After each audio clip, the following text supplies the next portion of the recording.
La suite de votre grand journal du soir sur Europe 1 avec vous, Nathalie Lévy. Demain, nouvelle réunion de la Ligue de foot pour parler notamment de la Ligue 2. Vous recevez ce soir sur Europe 1 Pierre Ferracci, le président du Paris Football Club. Bonsoir Pierre Ferracci. Bonsoir. Merci beaucoup d'être avec nous ce soir sur Europe 1. Vous êtes le président du Paris Football Club, 17e aujourd'hui au classement. Vous avez sauvé votre place d'ailleurs pour la saison prochaine. Seriez-vous d'accord pour un geste de générosité, passer à 22 clubs et repêcher Le Mans et Orléans ? Oui, je le défends depuis l'origine. Je pense que la solution retenue par nos amis hollandais, qui ont évité les descentes, est la bonne aujourd'hui. Le Mans, par exemple, va descendre en national à la différence de but. C'est particulièrement injuste quand il reste 10 journées. Donc autant j'étais d'accord pour arrêter le championnat parce que les conditions sanitaires n'étaient pas réunies, autant il faut tenir compte de cette situation et éviter des descentes qui peuvent être catastrophiques sur le plan économique. Ça veut dire que rester en Ligue 2 est vital pour vous, sachant que les droits à télé, parce que ça va être aussi l'autre dossier demain, la répartition du gâteau des droits à télé, rester en Ligue 2 c'est vital compte tenu de cette augmentation à venir ? Oui, pour un club comme Le Mans ou comme Orléans, descendre en national, c'est diviser les droits de télé par 7. Alors que quand on descend de Ligue 1 à Ligue 2, il y a un matelas financier qui permet au moins sur ce plan-là d'amortir le choc. Donc le choc est très redoutable entre la Ligue 2 et le national. Et compte tenu de l'arrêt des compétitions avant le terme, je crois qu'il faut prendre une mesure exceptionnelle, d'autant que la convention entre la Ligue et la Fédération le permet. Les clubs de Ligue 2 peuvent se situer entre 16 et 22 selon cette convention. Donc c'est tout à fait possible. Alors Pierre Ferracci, vous avez déclaré récemment que Jean-Michel Aulas a fait, je cite, toutes les couleurs de l'arc-en-ciel depuis le début de la crise. Si l'Olympique Lyonnais pouvait jouer sur la Lune pour disputer la Ligue des Champions, il le ferait. Qu'est-ce que vous pensez fondamentalement du combat qu'il mène, le président de Lyon ? Il s'indigne de la décision d'arrêter la saison. Il défend son beefsteak au fond. Il défend son club et il le fait avec talent. C'est sans doute un des meilleurs présidents qu'on ait jamais eu dans le football et ça je le reconnais, je suis le premier à le reconnaître. Là il part un peu tous azimuts et je pense qu'il se trompe de combat.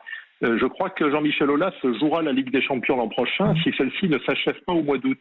Et je pense qu'il y a quelques chances qu'elle ne s'achève pas. Dans ce cas-là, comme il est toujours en course aujourd'hui, il sera qualifié et je suppose qu'il a déjà fait la demande. Mais faire reprendre le championnat pour essayer d'accrocher une des places qualificatives... Mais les Allemands ont bien repris.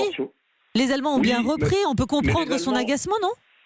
Mais les Allemands ont géré la crise sanitaire un petit peu différemment de nous, vous le remarquerez. Les Italiens et les Espagnols, à mon avis, ne sont pas prêts de reprendre, ou s'ils le font, ça sera contre l'avis de l'opinion publique, massivement opposée. Pourtant, en Italie, le football est une deuxième religion. En Allemagne aussi, la population est majoritairement contre, et pourtant, elle aime aussi le football. Donc, à un moment donné, le virus l'emporte sur tout le reste. Je suis le premier à reconnaître qu'il y a des enjeux économiques extrêmement lourds, pour l'avenir d'ailleurs, plus que pour le présent. Mais Jean-Michel ne peut pas faire reprendre le championnat dans des conditions un peu acrobatiques, simplement pour que l'Olympique Lyonnais aille en Ligue des Champions. Encore une fois, il peut y aller si la Ligue des Champions ne se termine pas au mois d'août. Mais donc, si je vous écoute et si je vous entends bien et si je vous comprends bien, le fait que l'Allemagne reprenne, nous en France, il n'aurait pas fallu faire de la même manière. Bien évidemment, je crois que les Allemands prennent des risques, mais encore une fois, ils ont un avantage sur nous, c'est que l'épidémie a beaucoup moins frappé, donc on ne peut pas comparer les deux pays, on est plutôt comparable avec l'Espagne et l'Italie, et je crois que de temps en temps, la logique sanitaire l'emporte sur la logique économique, même si celle-ci reste tout à fait redoutable. Pierre Ferracci, à quoi faut-il s'attendre demain lors de l'Assemblée Générale ? Ça va être un pugilat. On sait qu'il y a des tensions. On a pu le lire lors de ces réunions entre Jean-Michel Aulas, le président de l'OM. Ça va se passer par visioconférence, une fois encore. Il peut y avoir des noms d'oiseaux ? Non, j'espère que le principe de solidarité l'emportera. Il y a deux enjeux demain entre les clubs de Ligue 1 et les clubs de Ligue 2. C'est d'une part le déplafonnement des droits de télévision pour que la Ligue 2... Et ce qui lui revient, ils ont été augmentés très sensiblement dans le dernier appel d'offres. Il faut que la Ligue 2 s'y retrouve. Le football professionnel, c'est aussi la Ligue 2.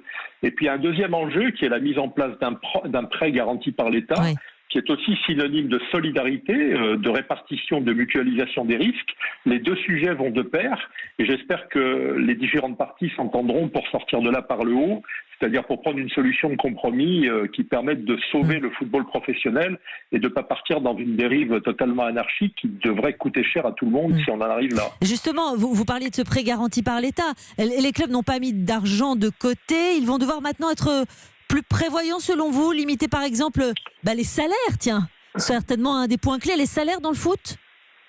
Écoutez, d'abord, il y a des clubs qui ont obtenu leur prêt garanti par l'État directement, sans passer par la Ligue. Ça veut dire qu'ils ont un bilan relativement sain, malgré les difficultés de l'heure. Donc ne mettons pas tout le monde dans le même panier.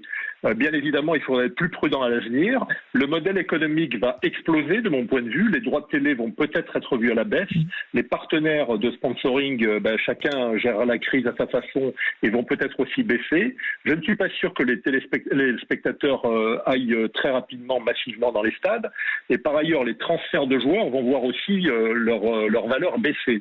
À partir de là, il faut s'adapter au temps de crise et sans doute certaines rémunérations excessives. Parce qu'il y a aussi des jeunes qui sont peu payés dans le football professionnel, mais certaines rémunérations excessives seront revues à la baisse et le football s'en portera tout aussi bien. Une question encore, Pierre Ferracci. Vous êtes proche d'Emmanuel Macron. Que répondez-vous à ceux qui vous soupçonnent d'avoir œuvré auprès du président pour arrêter les championnats? On se souvient de la décision du gouvernement, rapide, laconique, le 28 avril dernier, quand le foot français d'ailleurs a été pris de court. Je leur réponds que ces fantasmes-là ne m'intéressent pas, ils sont sans intérêt, c'est d'une rare stupidité. Ma parole est sur la place publique depuis 2 mois. J'ai toujours œuvré pour qu'on étudie l'hypothèse de l'arrêt du championnat, qu'on l'étudie simplement. Et au final, j'ai prôné effectivement l'arrêt parce que les conditions sanitaires n'étaient pas réunies pour le reprendre. Donc il y a des présidents d'ailleurs sous couvert d'anonymat, très peu d'ailleurs, 2 ou 3, qui ont fait des pressions éhontées sur la ministre des Sports ou sur le gouvernement en produisant des données totalement farfelues sur le plan financier comme sur le plan sanitaire. Alors moi, j'ai pas l'habitude de faire de la délation sur la place publique.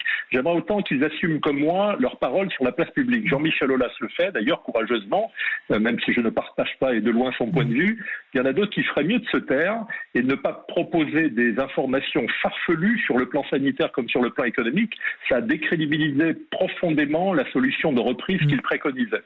Donc que chacun balaye devant sa porte, et je pense que mes relations avec Emmanuel Macron portent la plupart du temps sur des questions économiques et sociales plus que sur des questions footballistiques. Mais oui, c'est ce que j'allais vous dire. Emmanuel Macron, on sait très bien qu'il a un avis sur le football et sur le jeu, sur l'avenir du football. Il regarde ça de très près, pas uniquement les questions économiques, vous le savez très bien. Quand même, quand la décision est arrivée, si laconique en quelques heures à peine, le monde du football a été pris de court, vous pouvez en convenir.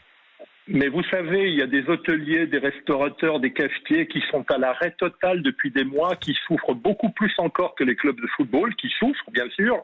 Et donc prendre une position, encore une fois je ne me prononce pas sur l'avis d'Emmanuel Macron, mais prendre une position sur le football qui soit à l'opposé de celle qu'on prend sur des secteurs comme ça qui sont profondément touchés, je pense que l'opinion ne l'aurait pas compris. Et à partir de là, je crois que la position du gouvernement, et pas d'Emmanuel Macron, est une position de bon sens que la plupart des présidents de Ligue 1 et Ligue 2 comprennent d'ailleurs, contrairement à cette poignée d'indésirables qui font courir le bruit que tel ou tel fait du lobbying, alors que ce sont eux qui en ont fait le plus du lobbying dans la dernière période. Merci beaucoup Pierre Ferracci, en tout cas d'avoir répondu ce soir à mes questions avant cette assemblée générale. Donc on suivra de très près des présidents de club demain. Merci beaucoup. Merci à vous.